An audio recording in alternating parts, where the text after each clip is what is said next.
Hey guys, I'm EJ and this is Shamari here, and today we're going to be recapping episodes 10, 11, 12, and 13 of Young Justice Season 3 Outsider. Shamari, this is going to be the last bunch of episodes before this long hiatus that we're not going to see any new ones until June. What did you make of these four episodes? I thought these were spectacular episodes. I feel like I'm saying that every week now. But these episodes were fantastic. Everything from what we got in Santa Prisca, it's what we got going on with Beast Boy, to everything with Cyborg. It was just wonderful. Yeah, so these episodes were 10 exceptional human beings, 11 another freak, 12 nightmare monkeys, and 13 true heroes. So let's get to number 10. Shamari, I thought that all these episodes had just like these moments that brought chills to your arms, goosebumps to your arms, chills to your body, and this episode certainly had a lot of those moments in Santa Prisca. So Batman takes Katana and Metamorpho on a covert mission to get intel on the operations happening on Santa Prisca, which we see the new sensei of the League of Shadows is Lady Shiva, and the new leader of the League of Shadows is Deathstroke. Of course, visit to Santa Prisca, you're gonna run into Bane at some point, and if we see the team when they're in their way to try to get out, or at least their effort to try to get out, they do run into Bane, and then we get this like pretty much this almost 6-man tag match you have with Metamorpho, Batman, and Katana versus Deathstroke, Bane, and Shiva. What did you make of that showdown in this episode as a whole? I thought it was awesome. You know, it's just crazy to have those characters fighting. All in like a team brawl, basically. It was just cool seeing them like infiltrate the League of Shadows. It reminded me of almost like a Justice League episode, basically. It could have been a Justice League episode, but the Justice League is kind of broken up right now, or it's broken up. So it's just really cool what they were able to do there. And seeing just like those matchups, Katana and Lady Shiva saying, your blade is better than mine, but I'm the better swordswoman, and it'll be mine soon. And like kind of Deathstroke's trouble with Metamorpho being a guy who really doesn't have any true matter, and him being unable to really bring pain to Metamorpho, and of course a Batman Bane fight. I mean, who doesn't love that? I mean, that was just spectacular. Also in that episode, Violet enrolls in the high school, and we get a little more about that later on in these episodes. And we're first introduced to Victor Stone, where we see him as a football star who is neglected by his father, who works at Star Labs. So it's very similar to a lot of the origins that we've seen from him. This one, I think, definitely mirrors much of what we've seen in the New 52. Right, yeah, definitely. Also, another little Easter egg. I'm not sure if we got that in this episode or the next one, but we got a mention of Cisco. That was in that episode. That was, So we got a mention of Cisco. So Vibe maybe come into this. So I'm thinking Vibe situation maybe. Yeah, that's what I'm thinking at some point. Yeah. So this show, and there are more coming in this review in terms of the Easter eggs. But yeah, no, I thought that episode was exceptional, and I agree. Showing that kind of covert mission did feel Justice League-like, but just the action sequence was just crazy. I mean, that was, we of course do our Jenny Awards in the New Generation Hero Talk podcast. I feel like that fight scene has a very good chance of being nominated as one of the best fight scenes I've seen on television in regards to superhero television. So episode 11, Another Freak. So this really is our true full origin of Victor Stone. He kind of has this falling out with his father, who misses another football game, and in trying to leave Star Labs, he accidentally sets off an explosion that badly dismembers him. Victor Stone, Silas Stone, who we see earlier, gets the father box, not a mother box, but a father box from Green Lantern, uses it to try to save Victor. What did you make of that sequence? I thought it was awesome. It was extremely dark. Yeah, this was a dark episode. Yeah, it was a really dark episode. Cyborg's origin is dark in general, but I thought this was particularly dark. Once he wakes up, he just starts trying to kill everybody. Yeah, his father especially. So I thought it was extremely dark, but also very compelling. It's still weird. It's still weird to me having Cyborg be voiced by someone that is different, but Cyborg's father is voiced by who I Yeah, the original, the OG Cyborg. Yeah, OG Cyborg. So it's kind of like even the guy that was his teammate in the football locker room. Yeah, was Cyborg, and then he says "Booyah," and you're like, "What's going on?" It's very confusing. but it was, so I got to get used to that. But yeah, I loved his origin. I loved what they did with that. Yeah, no, it was a you couldn't keep your eyes off it. It was a truly gripping story. Part of me wishes they would have did something. Maybe, I mean, the father box may be their twists, but I kind of maybe wish there was something a little different that maybe would have made it a little new. It did feel like, okay, I've seen this in I think Justice League War was the one where he had his origin. I forgot which movie it is. I'm not sure. I think it's War, but I'm not 100% sure. But this is the kind of origin I've seen before. I like his look, though. It's a lot sleeker than the normal Cyber, where like his whole body is metallic. Yeah. I'm wondering if he'll kind of start to add more parts as like the father box / now mother box, after what we saw Violet kind of helping him, kind of, continues to kind of heal his body. Yeah, this is a very lightweight Cyborg. Definitely. And also in those scenes we got to see before Violet kind of comes in and cleanses him, so to speak, from that father box, which was on a murderous rampage. They do go to high school. It's Violet, Harper, and Fred Bug with two G's, which Forger couldn't seem to get away from that until he actually meets Harper Row, who is Bluebird, a Batman ally, a Batman sidekick. So I'm wondering what Harper Row's situation is with this. Is she already Bluebird? We know Batman likes to have intel everywhere. Was she placed there to check and keep an eye on them? Is she before she becomes a Batman sidekick? I'm curious to see where that lays out as well. Yeah, that's extremely interesting. I mean, there's Easter eggs all over this show. Yeah. Like, it's just, and again, you can just tell that the passion that these writers have for this medium. Yeah. Like it's basically just like, okay, we read comics all day, and we're good at animating. Let's make a show on that and just put everyone in it. That's kind of what this feels like, So it's really, really cool to see on screen. If there was anything that fell flat in all of this, it might have been Brion's situation. He had that kind of falling out with Dick, where Dick kind of says, "Hey, we realizing that it's not just your sister that's getting you upset. It's the fact that your whole life is now ruined, and that's what's keeping you." And I don't know, that kind of fell flat for me, because I'm like, well, yeah, he should be. Like, he was a prince, and now he's like, I didn't get like what the point of that was supposed to be. So I don't know. Mm-hmm. That was probably the only parts of these episodes I kind of didn't quite get. Okay. Yeah, I mean, I understand. That didn't bother me as much. It didn't bother me, but because it was such a small part of it. But like, Brion's been like just like generally angry for like 11 episodes, and this was like supposed to be a eureka moment for him. It didn't quite resonate, but I mean, show is hitting grand slams with everything it does. Not everything is going to be 100% perfect. Yeah, I hear you. I mean, I think it took me when I saw that, I was like, oh, okay. But I think it's just kind of your general message of, listen, look forward, not backwards, kind of thing.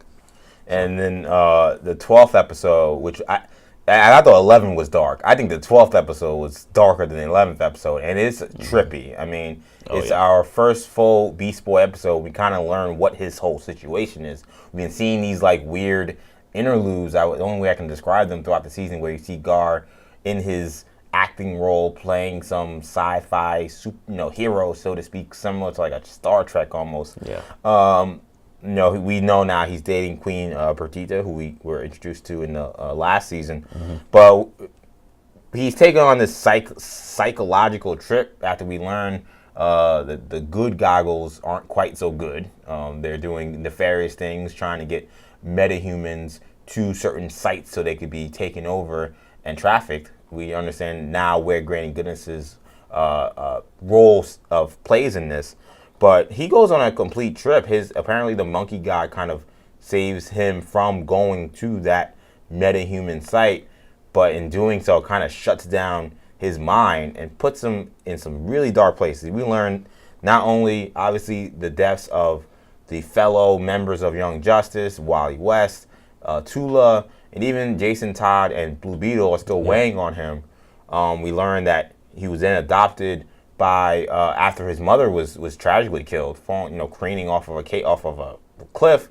He's adopted by the Doom Patrol, so the Doom Patrol was in this show, was in this universe, and they all died. They went on a mission and died, and they did it in a Teen Titans Go. Yep. I mean, that was just that. This was like a Legion episode for Young Justice in animation. And animation's already wacky, so the fact that they were able to pull this off was incredible. I thought this was one of the best episodes of the season so far. Yeah, this was a crazy episode. And it was Beast Boy centric, which I would have never expected from this show, considering he hasn't really been in most of the episodes. I didn't know if he was really going to be a factor. Yeah, me neither. I'm so glad he is, at least to some degree. But yeah, this was a really good episode. I mean, the Easter eggs and just the craziness of what Beast Boy had to go through just to stay alive. Yeah. So yeah, this was a really good episode. Yeah, and it really takes McGann to get him out of that trance. But I kind of like that he was able to get out of it himself. I mean, McGann's able to kind of say that. And I think this is kind of his way to kind of reinsert himself, perhaps, in the team. But, I mean, this is so sad, because Beast Boy is a character that is so happy, and his life is so happy. And you see in these scenes, even before he goes, before his date with Perdita, that he's not that happy. Right. He's doing this job. His godfather, who was, a co-star with his mom on the Hello Megan show, is nice. They work together, but, like, it's clearly not what he had in mind for a life. But I think this stuff clearly traumatized him. Oh, yeah. I mean, all those deaths traumatized him to the point where, he just wanted to get completely away from it. And he's living this other life, which you think would be great, being a teen superstar pretty much. But clearly, he's not happy at all. It was heartbreaking for me, honestly. Yeah, it is very sad. And Beast Boy is such a positive. Yeah. Has such positive vibes all the time. And I think you could tell even in the interludes, you could tell he's doing this, but it's just like, is this really what he wants to do? Even when watching it, I'm just like, what? It's why so is he just campy, here? it's so cheesy, and it's purposely, again, this show is so smart. I mean, it's purposely done to look awful. Yeah. Like, it looks like the cheesiest thing ever, and it's like, this guy is a superhero, and this is what he's decided to do? Like, what could have got him to do this? Right. And I think that's what you're asking the whole season. So you have this episode, and you see what got him to do this, you're like, it kind of goes with the theme of, like, all these heroes, never being able to really escape what they've gone through. I mean, even McGann and Connor kind of go through this thing. It's like, okay, we kind of were like, part-time with this, and now we have a house full of superheroes, and in what was supposed to be our quote-unquote fortress of solitude. I think it's something that they're all kind of, it's a theme of the show that really lasts it was last season that also had that theme, especially towards the end. But this season as well, I think that the idea that these heroes, what they put on the line and what they see, it's hard to shake. Yeah, I know. But yeah, I mean, I basically agree. I mean, this whole season's been much more serious in tone. Sure. And much darker than the previous ones. I mean, even showing someone like Gar, who is a kid, he's still a kid. Yeah. To having gone through all of that, I mean, it's really, really, this is really sad. And the last one, True Heroes, another fire episode. This is the team's taking part in a organization raid of the metahuman trafficking rings happening all over the world, and the Justice League was involved in taking out other raids. Our team, the Outsiders, or in Bialia, where they kind of go to this crazy Fight Club type of thing that was happening, where the people there were wearing the Court of Owl masks. They don't really refer to them as the Owl, so I'm not sure if that's what they are, or if that's an allusion to maybe this is what this group may become once after the metahuman trafficking ring was taken down. But here we finally meet Tara. Tara, we see, is part of this ring. She's having to fight in this ring. We see her lose pretty badly, forcing the team to then take action to, auction her off in disguise, taking her out of there, and then going in to then save the rest of the kids. Yeah. This was another just great episode. You finally get to meet Tara, as I guess more people would know her as. Who we now know after this episode is definitely Tara. Yeah, she's definitely Tara.